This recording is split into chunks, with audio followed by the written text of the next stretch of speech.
maksudnya cuma menarik fokus kita ke masa sekarang. Nggak mungkin dan sulit antara kita tuh nggak bahas masa lalu, sulit. Pasti akan bahas. Dulu tuh pasti akan dibahas. Dan merencanakan masa depan tuh penting juga. Jadi kedua hal ini masih boleh dikerjakan, cuma jangan sampai ketika kita melakukan sesuatu tapi mikirinnya masa lalu doang gitu maksudnya di sini. Jadi waktu yang kita alokasikan lebih banyak adalah fokus ke apa yang kita saat ini.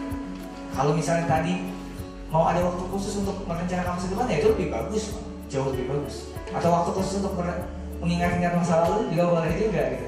Saya ada satu hari, kalau saya hari ini pengen ingat masa lalu saya, ya nggak apa-apa juga gitu. Tapi kan nggak jadi fokus masa lalu terus, itu boleh gitu. Bagus, karena tipsnya kita harus menemukan esensi bahwa mikirin hal yang sekarang ini jauh lebih menyenangkan daripada mikirin masa lalu dan masa depan.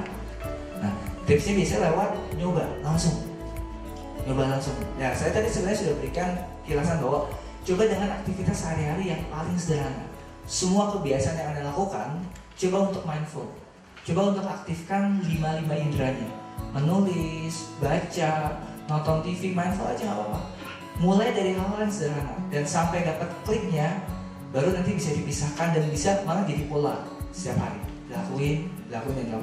Sampai sekarang jujur kadang-kadang saya juga sama terjebak ketarik ke masa lalu, bisa jadi ketarik ke masa depan.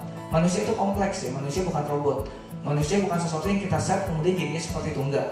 Selalu berubah dan selalu berubah. Makanya selalu belajar dan ketemu dengan partner yang pas. Ada partner diskusi yang pas, tadi teman cerita yang pas. Ketika saya punya problem apa, seenggaknya dia tuh bisa ikutan ngasih kita support. Itu penting banget. Hal yang basic dalam mengatasi konflik. Jadi ini biasanya disebut sebagai behavior intelligence. Jadi kecerdasan itu banyak. Dan bagi saya kecerdasan yang paling penting adalah kecerdasan perilaku. Nah, behavior intelligence ini bisa Anda praktekkan di rumah tangga, ruang lingkup pertemanan, dan yang paling penting adalah pekerjaan. Karena ini bisa minimalisir konflik dalam artian tujuan orang yang berbeda, pengkategoriannya waktu berbeda, ini bisa sama-sama dapat tujuan. Jadi manusia itu digerakkan lewat dua arah. Ya, ini manusia secara umum, kita memprofil. Ketika Anda tahu rumusan ini, Anda akan bisa memprofil semua orang yang kerjasama sama Anda, dan itu lebih mudah, ya, lebih mudah aja. Nah, biasanya manusia itu bergerak lewat dua arah, yaitu yang pertama ada orang yang task oriented. Mungkin ada beberapa yang pernah dengar, dan people oriented. Jadi ada orang-orang yang fokusnya ke kerjaan dan orang-orang yang fokusnya ke orang, dan ini akan fresh. Contohnya rumah tangga. Ketika di rumah tangga suaminya bilang, kalau kamu sayang sama saya, cuci piring yang bersih. Kalau kamu sayang sama dia, beneran, mau sayang sama saya, rumah itu harus rapi. Itu bukti bahwa kamu sayang sama saya. Berarti suaminya task oriented. Sayang itu dilakukan lewat sikap. Apakah salah? Enggak, nggak ada yang salah. Nah, tapi dia ketemu istri yang people oriented. Kalau kamu sayang sama saya, harus selalu sama saya. Kalau kamu sayang sama saya, ajak ngobrol saya. Kalau kamu suami saya yang baik, dengerin saya semua. Saya nggak peduli sama kerjaan kamu. People oriented, salah nggak? Enggak juga. Mereka memang berbeda. Nah, ini kalau misalnya Anda nggak tahu, ribut mulu. Yang satu pengennya kerjaan, satu pengennya cerita. Ini satu, kerjaan kamu nggak beres, saya mau cerita dulu gitu ya, dan segala macamnya fresh gitu. Ini di kerjaan fresh juga bisa. Makanya kita harus tahu bahwa setiap orang tuh unik dan berbeda. Dan kita harus punya alternatif perilaku untuk menangani dia. Berikutnya, ada orang yang aktif dan ada orang yang pasif. Mungkin kalau di psikologi dikenal dengan extrovert dan introvert. Aktif jelas, orang-orang yang vokal, apa-apa diomongin aja. Diomongin selesai, langsung direct, orang yang direct. Kemudian orang-orang yang biasanya ya apa adanya gitu, suka minjem duit mungkin. Nggak ada duit langsung minjem, aktif gitu kan ya. Suka minjem barang gitu, suka apapun ngomong. Nah, aktif biasanya kelihatan ketika Anda lagi kemana-mana, Anda nggak persiapan tapi Anda jauh komunikasi. Nah, pasif kebalikannya. Pasif itu orang yang nahan diri. Apa-apa ditahan. Ada sesuatu yang salah ditahan sama dia. Nggak punya sesuatu, menderita sendiri.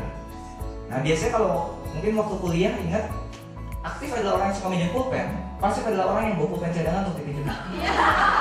Itu jelas. Jadi lihat aja, ada orang yang suka minjem pulpen atau bawa pulpen gitu kan, lebih banyak. Ya, ini pemataannya. Dan kalau Anda aktif dan Anda task oriented, ini sebenarnya pembelajaran namanya behavior. behavior ini ya, behavior intelligence. Satu sesi juga sendiri kalau mau total. Aktif dan task oriented ada yang D, biasanya dibilang dominance direct. Ya, ini adalah orang-orang pemimpin murni. Kenapa? Karena dia nggak peduli sama orang, peduli sama kerjaan, dan dia vokal. Biasanya cenderung orang-orang yang nggak peduli dengan perasaan orang lain. Iya. Tapi kita perlu orang seperti ini. Perlu, karena ini pemimpin murni.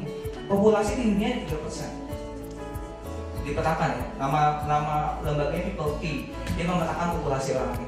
Nah, 3% orang ini, kalau lebih besar dari 3% kita akan selalu perang, konflik. Karena D mencari konflik, mencari masalah. Tapi dia pemimpin yang baik, pemimpin yang murni. Jadi dia nggak peduli Anda lagi kebelet pipis, kerjain dulu, pipisnya ditahan gitu ya. Jadi nggak people oriented banget gitu ya. Kerjaan harus belas, deadline dan segala macam. D. Nah, D ini punya jenis ketakutan sebenarnya. Dia itu sangat takut dimanfaatkan. Makanya dia nggak mau orang lain ngambil keuntungan dari dia. Jadi kesebelahnya, kalau Anda aktif tapi Anda peduli sama orang, Anda masuknya ke I, influencing. Ramah, ya, suka ngomong, tim hore biasanya. Selalu jadi orang yang humoris dalam setiap pekerjaan. Kenapa? Karena Anda peduli sama orang dan Anda vokal. Nah, dia ternyata juga punya ketakutan. Ketakutannya apa? Dia tuh takut ditolak. Makanya ngomong mulu. Ya. Jadi kalau punya orang yang di lingkungan kerja I selalu ngomong, kalau Anda nyuekin dia itu sakit buat dia. Makanya dengerin aja tuh dia. Nah, ini biasanya orang ini selalu ada untuk jadi penyemangat Anda. Dia diperlukan dalam bidang pekerjaan. Customer service biasanya. Coba bayangin ya, ini terkait sama profesi. Customer service D. Klien komplain gitu ya, macam-macam komplain gitu ya. Wah ya ada ribut, customer service harus I. Pemimpin nggak bisa I, walaupun dia bisa mimpin tapi nggak akan jadi. Karena ngobrol mulu nanti, mau rapat, terus tadi anak kamu gimana kemarin gitu ya, ngomongin gitu. Nah, kalau Anda people oriented, fokus ke orang, tapi Anda pasif, Anda masuknya ke S. Oh, ini populasi 11%. Di seluruh dunia. Kalau lebih banyak, ini kan lebih banyak dari 3% kita ribut mulu perang. Kalau ini lebih banyak dari 11%, kerjaan gak ada yang beres, main mulu ya, ngobrol terus. Ini S, steadiness. Steadiness adalah orang yang peduli sama orang lain tapi dia diem, supportive. Jadi Newport aja, aja. Nah, ini populasinya paling banyak seluruh dunia, 69%. Orang yang terima jadi, terima aman, nggak mau berubah. Nah, ini adalah tipe bawahan, tipe orang-orang kebanyakan, tapi mereka bisa berubah kalau mereka sadar. Nah, ini ketakutannya sangat jelas. Dia takut keluar dari zona nyaman. Maunya gajinya tetap stabil, nggak mau bisnis. Ya, kemudian maunya setiap hari begitu aja, rutinitas, siklus. Nah, steadiness biasanya adalah orang-orang yang biasanya cocoknya itu jadi pelayanan sosial. Ya. Kemudian orang-orang yang orang kebanyakan biasanya. 69 orang. Karena mereka menghindari konflik. Biasanya nggak mau konflik, dia aja. Selalu menguntungkan mau kerja. Ya. Berikutnya C, compliance. Nah, ini adalah orang yang fokus ke kerjaan tapi diem, menganalisa dulu. Iya, mikir dan analisa. Kerjanya step by step dan lama, tapi harus sempurna. C. Nah, ini adalah orang-orang yang biasanya perencana yang baik. Nah, dia juga punya jenis ketakutan, takut dikritik. Kalau Anda ketemu C, ada ngomongnya sedikit, sakit hati. Benar, sakit hati. Dia mau pekerjaannya selalu sempurna di hadapan. Nah, ini sisanya saya berapa? 17 ya? Populasinya di seluruhnya 17%. Nah, dengan paham ini, sebenarnya kita harusnya bisa memetakan. Ini kalau saya jelaskan lebih lanjut, saya cukup panjang ya. Intinya gini, kita bisa memetakan dengan singkat dulu profil siapa rekan Anda, pasangan hidup Anda, mungkin pacar, istri, suami ya, atau rekan atasan bawahan, dia itu masuknya yang mana. Contohnya atasan Anda D jangan dibantah. Apa yang bantah D? Ribut, jalanin aja. I, I jangan dikasih deadline, nggak bakalan. I kasih kerjaan yang hore-hore, atau enggak kerjaan yang memang dia keliling, itu oke lah. Ketemu banyak orang, kasih I. S jangan suka memimpin juga, gitu ya. Sama. S ini lebih kepada pendukung. Dia ini suka untuk bantu orang, sangat-sangat suka bantu. S ini akan selalu berperan di semuanya. C kasih kerjaan yang memang terpola, mengukur. Kasih kerjaan yang menuntut kesempurnaan. C seperti itu. Nah kalau pasangan hidup berarti kalau misalnya I, berarti dia aktif dan dia suka ngomong, ajak ngomong, ajak jalan-jalan. Gitu. Nah kalau jualan contohnya ya, teman-teman punya produk mau jualan ke D, jualannya gimana? D to the point, langsung, gak usah banyak bertele-tele, itu D. Ketemu klien D, kasih sesuatu yang to the point, gak usah bertele-tele. Tapi kalau ketemu klien I, tanya, Bapak asli mana? Di sini tinggal berapa lama? I, dia beli kalau kedekatan emosionalnya ada. D, beli kalau butuh. S, beli kalau punya duit, dia beli kok. S ini pembeli yang paling baik loh teman-teman, beneran. Dia nggak komplain, oh iya ya saya ada uang lebih saya beli gitu ya, S ya. Makanya rata-rata kan masyarakat S gitu ya. C, beli karena biasanya untung rugi pertimbangannya banyak. Nah kalau menawarin ke C, biasanya Anda harus tahu detail, beratnya berapa, spesifikasinya detail.